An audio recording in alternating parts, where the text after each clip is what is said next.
todos, no nosso Conexão Carreira de hoje, a gente vai estar conversando aqui com Santiago Souza. Santiago Souza, ele é psicólogo, doutor em psicologia, e a gente vai falar um pouco sobre o mercado de trabalho e tudo que a gente tem vivido nesse mercado de trabalho, ouvido falar acerca de algumas situações que podem vir a levar a pessoa, né, para uma situação desgastante, para até mesmo suicídio. Santiago, bem-vindo ao nosso Conexão Carreira, é um prazer estar te recebendo aqui pela Faculdade Arnaldo, muito obrigado. Eu que agradeço pelo convite. Santiago, para a gente começar essa nossa conversa, esse nosso bate-papo, recentemente, né, alguns estudos mostraram que houve um grande aumento no mercado de trabalho de pessoas com, se a gente pode falar com pensamento, uma tendência suicida, seria dessa forma. O que você, dentro do seu estudo, dentro da sua área, poderia atrelar como fator que poderia levar, por exemplo, hoje um profissional a esse tipo de comportamento? Então, para a gente começar a pensar sobre esse adoecimento do mercado de trabalho, dessas pessoas, a gente tem que pensar muito os fatores de risco, né? Assim é que a gente olha para esse possível comportamento suicida, que é como a gente define também. Então, tanto o pensamento, como você falou, como é a própria tentativa da pessoa, ou o plano que essa pessoa pode fazer contra ela mesma, isso está dentro de um conjunto que a gente chama de comportamento suicida. Hoje, né, os estudos, inclusive um estudo recente da Unicamp, de 2023, eles levantaram os fatores psicossociais que poderiam ser adoecedores no mercado de trabalho, né? Então, um dos fatores lá identificado por eles foi a questão da individualidade. Então, muitas pessoas assim sofrendo pressão desse mercado, metas muito altas, algumas pessoas que estavam num trabalho remoto, voltando para uma lógica presencial, metas às vezes muito altas, faz com que essas pessoas elas reconheçam isso como fator protetivo para a sua saúde. Só te interrompendo, aí esse fator seria individualidade, mas em que sentido? Eu não consegui compreender.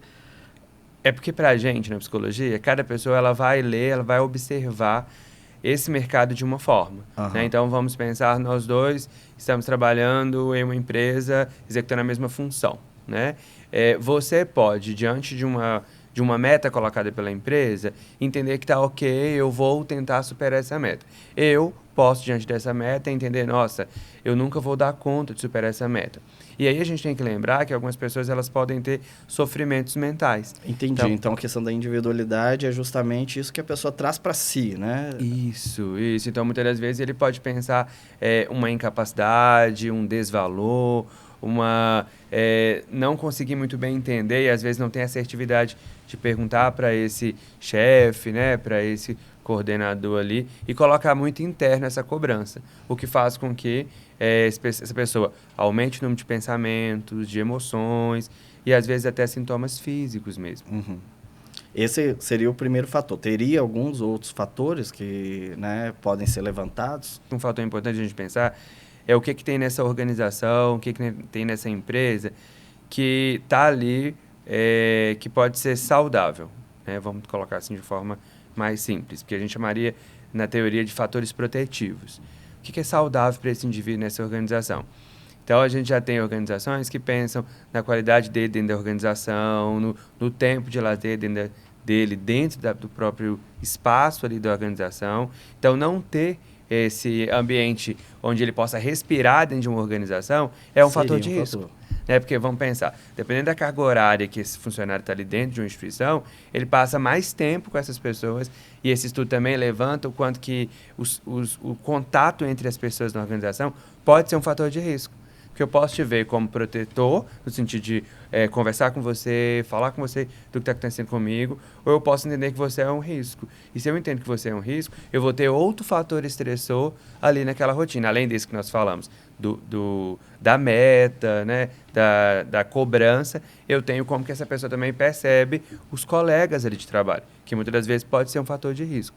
Além de a empresa, às vezes, não ter esse espaço onde o funcionário, o colaborador, ele pode respirar mesmo, né? Então, pensar atividades que ele tem intervalo, né? Então, isso é muito levantado em alguns estudos, assim, como que é feito o intervalo dentro da organização. né? Será que é o intervalo do almoço, do café ali, será que seria o único intervalo possível para essas pessoas? Tem um espaço de descompressão, né? Um espaço ali que é justamente para as pessoas irem, passar um tempo, espairecer um pouco. Entendo eu que seria importante, né? No sentido de buscar evitar essa situação de estresse. Agora, uma vez não tendo esses espaços, a gente teria justamente um ambiente propício a trazer esse fator de risco. Né? Isso, porque quando a gente pensa nesse recurso humano, né, esse colaborador da organização, se ele é visto enquanto alguém que está ali só como objetivo de alcançar uma meta, a gente vai deixar escapar muita coisa. Esse colaborador, ele tem uma história, esse colaborador ele fez um percurso para chegar até ali, ele passa por muitas vezes com muitas expectativas nessa função, né? Vou ser promovido, não vou ser promovido, vou ser melhor remunerado, não vou ser. Então, tudo isso também é algo que é muito individual dentro de uma organização, que esse gestor, que essa instituição precisa olhar com muito cuidado, porque isso pode ser um risco. Uma vez que eu não me sinto valorizado, uma vez que eu não me sinto reconhecido, isso pode ser para esse colaborador um fator de risco também. E o assédio moral? A gente também poderia pontuar, colocá-lo ali como um fator de risco? O assédio moral é um fator muito importante, porque a gente entra no campo das violências, né? Deixa eu só, juntando com essa pergunta, porque quem está nos acompanhando aqui pode já ter ouvido falar sobre o assédio moral, mas às vezes não sabe exatamente identificar o que vem a ser um assédio moral. Você conseguiria explicar para a gente um pouco mais do que poderia configurar dentro, por exemplo, de uma instituição como um assédio moral? Então, eu vou falar mais do campo da psicologia. Da psicologia do né? que do direito, não, né? Do campo do direito. Então, assim, quando a gente pensa no assédio moral, é tudo aquilo que está gerando sofrimento para esse indivíduo. E aí nós vamos pensar figuras de poder, figuras de autoridade dentro de uma organização, ou de uma instituição, de uma escola, né? Pode ser também, que podem gerar nesse sujeito uma sensação, um sentimento de opressão, né? Então, muitas das vezes, eu tenho uma fala de um coordenador, eu tenho uma fala de um chefe, eu tenho um comportamento que é feito ali na organização que visa coibir ou visa ter como objetivo controlar esse indivíduo. Uhum. Então, isso pode gerar um sofrimento para essa pessoa.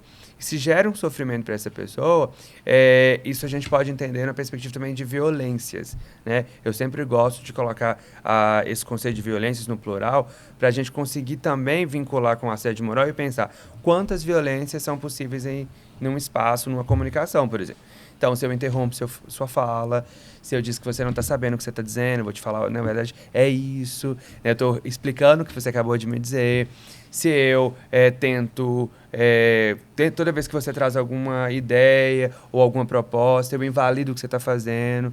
E isso pode levar no sujeito a gerar muitos sintomas e sentimentos mesmo. Então, é importante a gente pensar o quanto que tem violências, que a gente tem a violência física, né? Ela fica mais visível para todo mundo, mas tem a violência psicológica, que é aquela que tem como objetivo humilhar, diminuir. E isso é muito importante, porque esses sujeitos, muitas das vezes, eles não procuram, né? Às vezes, eles nem reconhecem. Então, às vezes, quem está nos ouvindo agora nem reconhece que uma fala de um chefe uma vez, que diz que você não sabe o que você está falando, ou diz, não, você não vai falar, que está limitando, que está tirando essa fala desse indivíduo, isso pode ser um fator de risco para que ele tenha um sofrimento ali acontecendo. Então, conseguir nomear a violência, eu acho que é um primeiro passo importante, né? Entender como esse outro se dirige, né, a esse colaborador, como que a gente transmite informação dentro de uma instituição, como que é o espaço para que o outro diga quando não estou entendendo, não entendi, né, não estou me sentindo bem. Porque se a gente está limitando isso, a gente está gerando um ambiente aversivo, né, um ambiente que possa ter ali um fator de risco para essa pessoa. E é importante a gente estar falando sobre isso, porque muitas vezes a gente está vendo só sob a ótica daquele funcionário, do trabalhador. Só que a gente também tem que olhar do lado daquele que está na função de liderança, como diretor, como presidente, né, num cargo administrativo, porque, ok, às vezes a gente está passando aqui um direcionamento para uma pessoa, né, que está ali trabalhando na empresa e ele está buscando, será que eu passo por isso? Será que eu sofro? Mas esse gestor também ele tem essa responsabilidade no sentido de buscar entender se as falas dele, se o modo dele colocar, o modo dele gerir também não está gerando esse tipo de consequência no seu colaborador, no seu funcionário, não é verdade? É porque tem muita coisa também que vai sendo normalizada, sabe? Tem muita coisa que vai sendo... a nossa cultura, ela vai autorizando algumas coisas, né? Autorizando bem entre aspas aí. Porque tem violências que elas vão sendo... Elas passam desapercebidas. Então, eu passei por isso, logo, eu faço com você, que você faz com outro. Então, muitas das vezes não tem uma crítica, né? Então, esse gestor pode ter comportamentos como esse, que ele não tem uma reflexão sobre isso. Só que isso também é muito complicado. Isso eu acho que até está mudando um pouco. Você pode até falar, não, Lucas, você está aí equivocado, mas eu estou falando da minha percepção de vida mesmo, né? Porque eu acho que antigamente a gente tinha muito aquela coisa, o gestor que se impõe, que bate na mesa, é realmente, que é autoritário, é aquele que é bem-sucedido, né? Aquela pessoa bem-sucedida. A imagem de um gestor bem-sucedido é aquele que bate na mesa. Hoje a gente já está começando a ter uma outra, né, visão, uma outra imagem com relação à figura do gestor, né? A gente começa a entender que não é bem por aí, que para você gerir não necessariamente você tem que agir dessa forma. Eu acredito que muito disso vem justamente desse adoecimento que esse tipo de gestor gera dentro de uma instituição e, consequentemente, vem gerando uma consequência na própria instituição, no sentido de que, à medida que a saúde do seu funcionário não está bem, isso gera também prejuízos dentro daquela própria, né, organização, dentro daquela própria instituição. Dentro dessa análise, né, no que diz respeito à saúde mental dos colaboradores, dos funcionários, você tem visto alguma preocupação maior por parte das empresas no sentido de evitar isso que a gente está falando, esses fatores de risco? Então, essa mudança, eu acho que ela é positiva, ela é significativa, né? Quando a gente pensa assim, que eles podem sim estar fazendo esse movimento, Lucas, mas eu fico muito preocupado daquilo que a gente internaliza como certo, sabe? Assim, então, você tem, às vezes, falas de alguns gestores, algumas pessoas que estão à frente, algumas equipes, que são falas violentas, que são falas racistas, que são falas homofóbicas, que são falas misóginas. Isso é muito complicado, porque as pessoas, às vezes, elas vão trazer uma ideia que eu vivi, passei por isso, nada aconteceu, e acho que é assim, sabe? Então, eu acho que tem um ponto importante, e é um grande fator de risco, a gente começar a discutir e pensar, para quebrar esse fator de risco, que é o quanto que as minhas falas, elas podem gerar em você sofrimento e não gerar em sofrimento em outra pessoa. Então, por isso que quando a gente começou a conversar, eu falei, escutar, entender o que o outro sente, né? Então, a gente está na mesma função, mas nós dois vamos perceber o que vai acontecer de uma forma diferente. Então, isso é muito importante, porque, às vezes, uma fala bate diferente no Santiago que bate diferente no Lucas. E, às vezes, não bate diferente em você, porque, às vezes, a gente está também normalizando o silenciamento, né? Então, vamos pensar lá na instituição, a gente está em uma reunião, você dá uma ideia e o gestor fala, nossa, que ideia boa. Eu dou uma ideia e ele fala, essa não é uma ideia tão boa. Ou, toda vez que eu vou me posicionar, tem uma fala ali que está, de alguma forma, não valorizando. Então, eu acho que isso é importante a gente estar conversando, porque essa percepção sobre o que eu faço, como que eu faço, por mais que a gente está em outro momento, né? Isso não necessariamente todas as pessoas elas vão fazer crítica a isso. Porque esse adoecimento também ele pode ir vindo de uma forma silenciosa, né? A pessoa, quando ela se percebe como alguém que, né, já está doente ali dentro do seu local de trabalho, isso veio de um processo silencioso, né? Aí a gente tem que também destacar que quando a gente está falando de comportamento e está falando de adoecimento, tem fatores que são do indivíduo antes de entrar em uma instituição. Tem fatores que podem ser desencadeados nessa instituição, mas eu posso entrar em uma instituição com um adoecimento, por exemplo. Então, eu posso ter, por exemplo, um quadro deprimido, estar dentro de uma organização e os fatores daquela organização potencializar esse sofrimento, entende? Mas eu também posso desenvolver alguns adoecimentos por causa do trabalho, como esgotamento emocional. né? Então, assim, recentemente a gente tem muitos estudos falando sobre o burnout, né? Que é justamente esse esgotamento emocional. E a gente precisa entender que quando a gente está falando desse adoecimento, ele tem uma relação direta com o trabalho. Seja o trabalho, seja você enquanto acadêmico na instituição ou você em uma empresa, por exemplo. Para a gente fazer esse diagnóstico, a gente precisa ter esse vínculo com esse espaço. Precisa ter o vínculo com esse ambiente. Porque esse sujeito tem que adoecer a partir dessa interação com esse ambiente. Então, olha como é que isso é significativo para a gente, né? Então, muitas das vezes, esse sujeito ele não tinha esse quadro, né? Esse adoecimento mental. Ele passou a ter a partir do momento que fatores dessa instituição, fatores desse indivíduo fizeram com que ele tivesse esse quadro de adoecimento. Você comentou aí sobre o burnout, né? Uhum. Você poderia falar um pouquinho para a gente sobre, né, quem está nos acompanhando, poder entender um pouco o que efetivamente vem a ser o burnout? O burnout, nós temos que pensar em um conjunto de sintomas que leva esse sujeito a algumas sensações, algumas emoções. E ele, né, traduzindo assim, ele é uma espécie de adoecimento que fala sobre o esgotamento. Então, o sujeito ele se sente em um quadro de esgotamento emocional, físico. Então, ele pode experimentar sintomas de ansiedade, como pensamento acelerado, agitação psicomotora. Esse sujeito pode apresentar sintomas deprimidos, tristeza. Necessariamente tem que estar associado ao trabalho? Tem que estar associado ao trabalho. E essa é uma discussão importante, né? Porque hoje as pessoas têm falado muito de burnout no relacionamento, burnout, né, em outros lugares. Por isso mesmo que então a gente tem que tomar muito cuidado com isso, porque os estudos mostram essa necessidade de vinculação ao ambiente. Porque a gente está falando de um conjunto de sintomas que estão relacionados a algo, a ocupação, né? Então, você pode ter um burnout em um estudante, por exemplo. Ele pode desenvolver um quadro de burnout, porque tem uma vinculação ali com aquele ambiente, porque estudar também é trabalhar, né? Então, assim, isso é importante.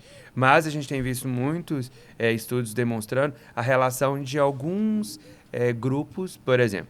A gente tem os profissionais da saúde. Então, tem estudos muito significativos mostrando como que profissionais, no contexto de pandemia, desenvolveram quadros de burnout, né? Os profissionais da área da segurança também, quadros de burnout muito significativos, profissionais bombeiros. Então, a gente tem aí alguns grupos que tendem a ter mais. A gente tem outros adoecimentos no trabalho. A gente pode pensar, por exemplo, no TEPT, que é o transtorno do estresse pós-traumático.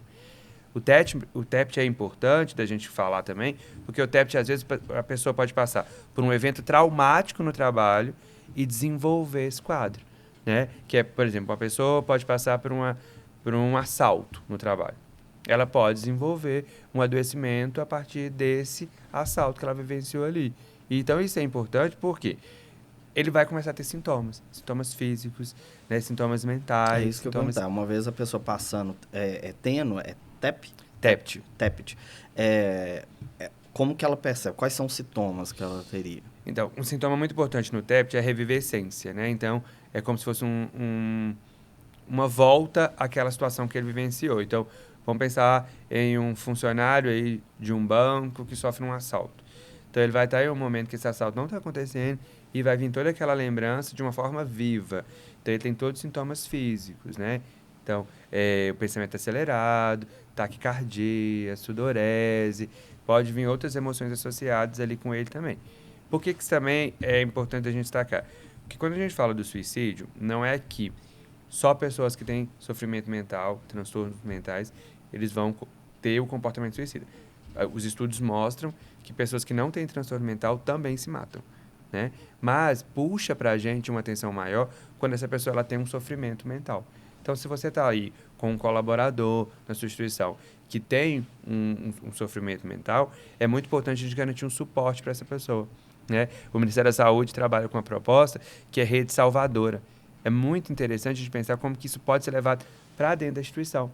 Então, será que tem alguém, voltando lá no início que nós falamos sobre fator protetivo e fator de risco, será que tem ali naquela instituição um espaço onde os colaboradores podem falar, onde os colaboradores podem dizer do que estão sentindo, onde os colaboradores têm espaço para procurar ajuda? Ou não? Os colaboradores, eles têm que lidar com as questões deles, e aí a gente faz, por exemplo, uma campanha de saúde mental uma vez por ano, e depois a gente não fala mais sobre saúde mental na organização. Porque eu não estou garantindo acesso, percebe? E esse é um fator de risco para o comportamento suicida. A gente precisa garantir acesso às pessoas. Um encaminhamento para serviço de saúde mental, aquele periódico que a gente faz, né? Ele precisa também ser pensado na perspectiva da saúde mental, porque o periódico ele é pensado na perspectiva física, né? Uhum, sim. Né? A gente não faz avaliação em saúde mental. Não. Então, talvez também seria importante enquanto estratégia de proteção de comportamento suicida na organização. Você falou desse programa do Ministério da Saúde. Como é que funciona? O que propõe esse programa junto às empresas? Não é um programa voltado para a empresa, né? É um programa voltado para atenção à saúde, para atenção básica. De modo geral. Entendi. Mas eu ache que é um programa legal, né? E talvez fique aí o convite. Que daria para ser inserido dentro de uma instituição. E eu já estou aqui pensando em ideia, né? Talvez uma proposta legal é tentar montar uma rede salvadora. Chama mesmo? Rede Salvadora. Seria interessante pensar a Rede Salvadora dentro das organizações. Então, esse estudo da Unicamp de 2023, eles falam sobre isso. Falam, olha, a importância da gente montar suporte dentro da organização. E aí uma coisa... A ideia dessa Rede Salvadora é exatamente isso, ter esse suporte. Isso, ter o suporte dentro da organização. Então, se eu tenho um colaborador que está em sofrimento, qual que é o fluxograma? Né? Eu adoro fluxograma. Então, se a gente pensa, qual que é o fluxograma? Eu identifiquei lá, estou na linha de produção, percebo que um colaborador ele está em sofrimento. Então, uma pessoa. Então, o que seria uma pessoa em sofrimento? Né? Geralmente, não é só assim que o sofrimento aparece. Então, vai ter uma pessoa lá que ela é muito comunicativa, começou a não falar... Geralmente manda para o RH, né? Isso. Mas não necessariamente a gente vai ter um RH em toda a instituição, né? Mas quando eu falo geralmente encaminho para o RH, é num sentido de que eu acredito que dentro dessa Rede Salvadora não seria o mais correto, né? Então, meus colegas, não sou do RH, né, mas meus colegas do RH aí me ajudem a refletir sobre isso, que assim, eu acho que o papel do RH é um papel extremamente importante na organização, né? Claro. Acho que a gente avançou muito, né, na lógica lá do departamento pessoal, do RH, e aumentou muito aí as possibilidades de pensar nas pessoas. Só que a prevenção do suicídio, ela não está só na mão da psicologia. Ela não está só na mão da psiquiatria. A prevenção do suicídio, qualquer indivíduo, qualquer pessoa que se sinta à vontade em fazer, é capaz de auxiliar alguém para que não tire a própria vida. E isso é muito importante. Por quê? Uma vez a gente fez uma ação com os alunos que eles precisavam colocar um brochezinho desses na roupa amarela. E esse aluno foi para o estágio, fazia um estágio em RH, foi para o estágio com esse brochezinho. Chegou o porteiro da instituição, parou e falou, por que você está com esse broche amarelo? Aí a pessoa explicou, tal. Aí ele falou, nossa, que coisa... Até parece que um broche vai salvar alguém. E a aluna voltou muito chateada. Nossa, Santiago, você fez uma proposta legal, chegou lá, o porteiro da instituição falou que isso não vale de nada. O que eu vou fazer agora? Estou desmotivado com isso. Falei, vamos olhar de outra forma. Quando que esse colaborador teve a oportunidade de falar sobre suicídio? Sobre prevenção de suicídio? Será que ele sabe que existe um telefone que é 188, telefone gratuito, que é o CVV, que ele pode ligar em momentos de crise? Será que ele sabe que existem profissionais da psicologia, da psiquiatria, da saúde no município dele, que ele pode procurar ajuda? Será que ele sabe que pensar sobre suicídio é mais comum do que a gente imagina e que se a gente está em sofrimento com esse pensamento, a gente pode procurar alguém? Aí ela disse, nossa, não tinha parado para pensar. Então, essa é a proposta do broche, essa é a proposta do Setembro Amarelo. É a gente abrir espaços na instituição e em outros ambientes onde as pessoas possam fazer parte de uma rede salvadora. A gente está aqui agora, então a gente pode ter alguém que está ouvindo. A gente pensa, nossa, eu já pensei sobre isso. Mas o que a gente está tentando transmitir para quem está pensando ou pensou sobre isso olha, é mais comum do que a gente imagina pensar. Só que o suicídio não é a única saída. Existem outras possibilidades frente a uma situação, por exemplo, que alguém está vivenciando, de um assédio moral, né, de um conflito no trabalho. Ela pode procurar ajuda para lidar com isso. Porque quando a pessoa está em sofrimento, esse pensamento pode vir como uma possibilidade. Só que quando ele vem com uma possibilidade, reflete para a gente que essa pessoa está precisando de ajuda. porque é o que a gente chama de visão de túnel, né? Ela não consegue olhar para outra coisa. Ela olha só para uma direção e não consegue ver outras saídas.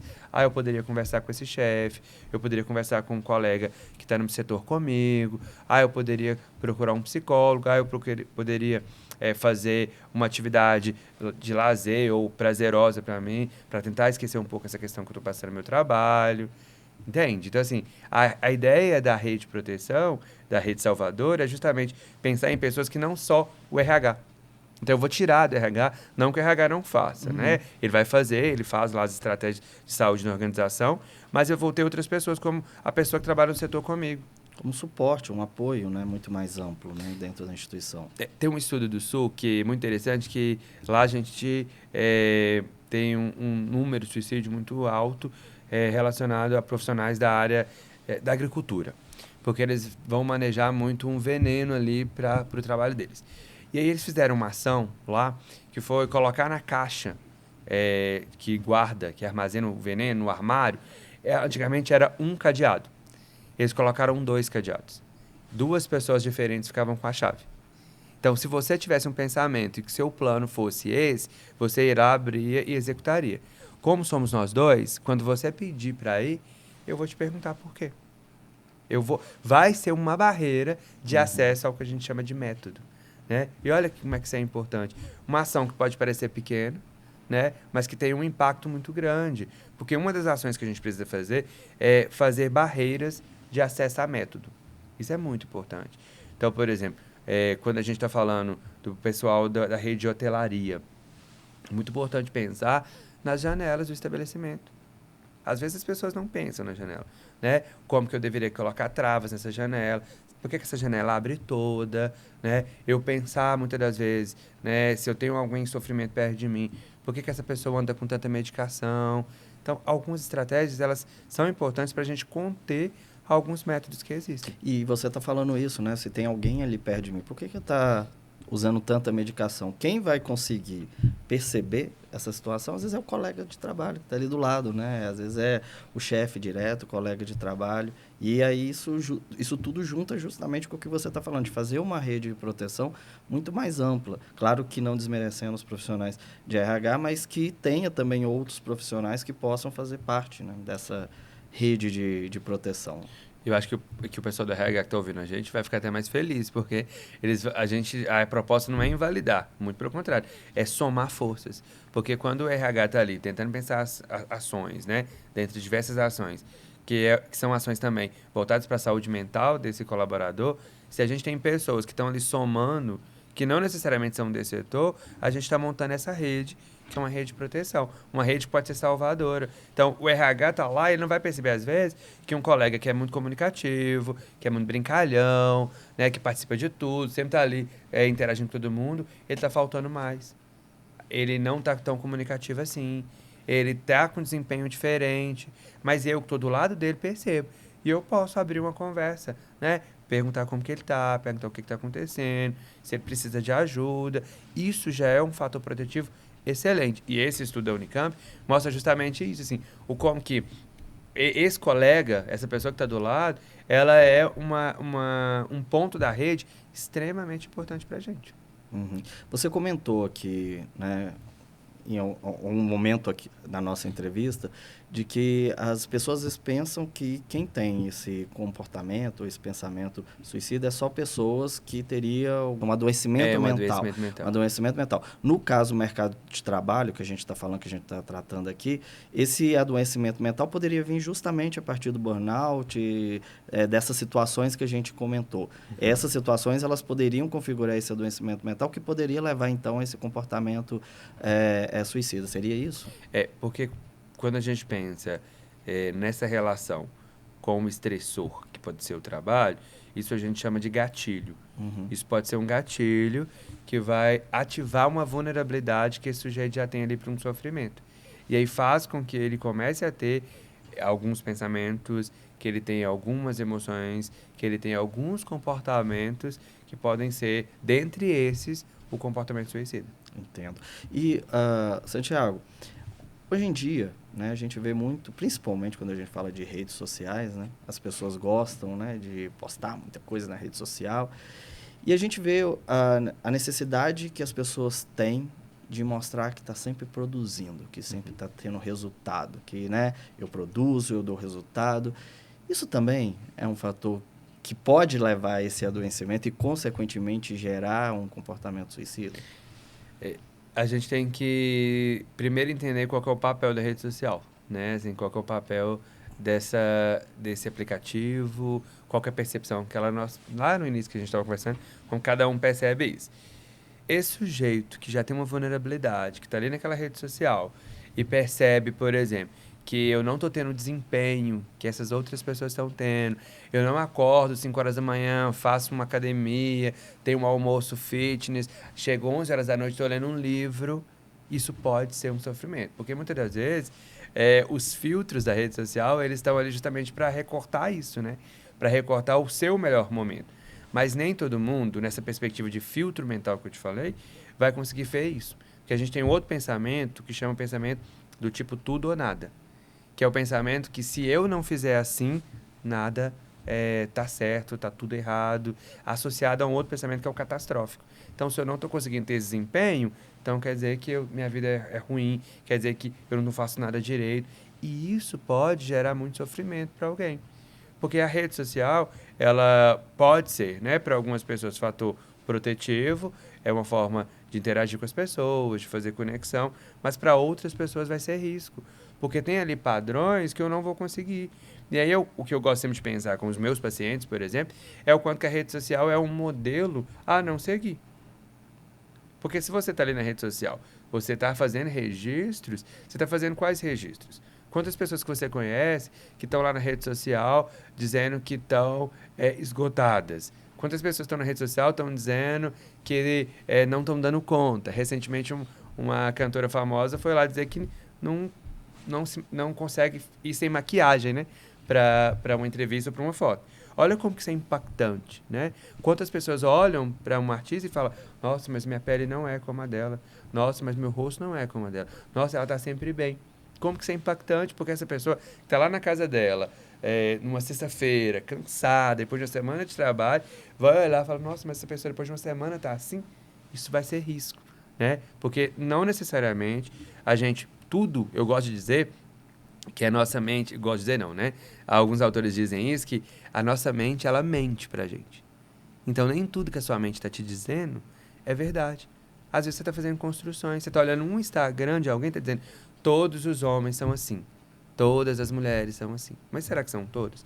Todo mundo sexta-feira à noite está bem. Será que todo mundo sexta-feira à noite também? Ah, todo mundo consegue acordar às 5 horas da manhã. Isso é o que sua mente te diz. Mas será que todo mundo está acordando às 5 horas da Não, manhã? eu não. Eu não consigo. Santiago, olha, o papo tá muito bom, né? Mas a gente precisa encerrar, senão a gente vai estourar mais ainda o nosso tempo. Mas para que a gente, de fato, possa, né, encerrar aqui a nossa conversa, quem que está aqui nos acompanhando, quem que está ouvindo aqui o nosso bate-papo e que se identificou em alguma dessas situações que a gente falou, né, de esgotamento, de desgaste, de comportamento suicida, o que você poderia falar para essas pessoas? O primeiro ponto, Lucas, que eu acho que a gente pode destacar e reforçar é que esse pensamento ele é mais comum do que a gente imagina, tá? A gente precisa lembrar que se você já perdeu alguém, se você conhece alguém que se matou, isso gera um impacto direto. Lembra lá que eu falei do TEPT? Então, isso pode gerar um trauma em alguém. E quando a gente não fala, por exemplo, quando uma organização perde alguém para o suicídio e a gente não abre espaço para conversar sobre isso, a gente deixa uma coisa guardadinha lá dentro. Que a pessoa ela pode criar vários pensamentos, sozinho, interpretando, acreditando, pensando, e que se a gente, enquanto instituição, não abre essa conversa, as pessoas elas não vão poder falar: olha, eu acho que foi coragem, olha, eu acho que ele foi fraco, que são todos pensamentos que são que a gente chama de pensamentos distorcidos sobre o fenômeno do suicídio. Então, o primeiro ponto importante é que a gente entenda que é mais comum do que a gente imagina pensar sobre isso. O segundo ponto é possível procurar ajuda. Existem pessoas especializadas em trabalhar, em auxiliar pessoas que têm comportamento suicida. Se você não consegue acessar essas pessoas, esses profissionais, tenta pensar no que a gente conversou de rede salvadora. Tenta pensar num colega que está próximo de você. Tenta pensar num amigo que está próximo de você. Tenta pensar em alguém que você pode falar um pouco desses pensamentos, porque essa pessoa pode ser a outra pessoa que está aqui com a chave do cadeado da caixinha, que é a estratégia lá do Sul. Né? Que é alguém que pode falar, não, calma, vamos tentar pensar estratégia juntos. Não, peraí, deixa eu tentar te ajudar de alguma forma. Nossa, eu já passei por uma situação como essa. Eu tentei fazer assim, o que você acha? Mais no sentido assim, de montar também a sua própria rede. E acho que um terceiro ponto aí, uma outra estratégia que eu queria deixar quanto possibilidade, que a gente tem um telefone que é gratuito, que é o CVV, que é o Centro de Valorização da Vida. São voluntários que estão ali 24 horas por dia, 7 dias da semana, dispostos a ouvir.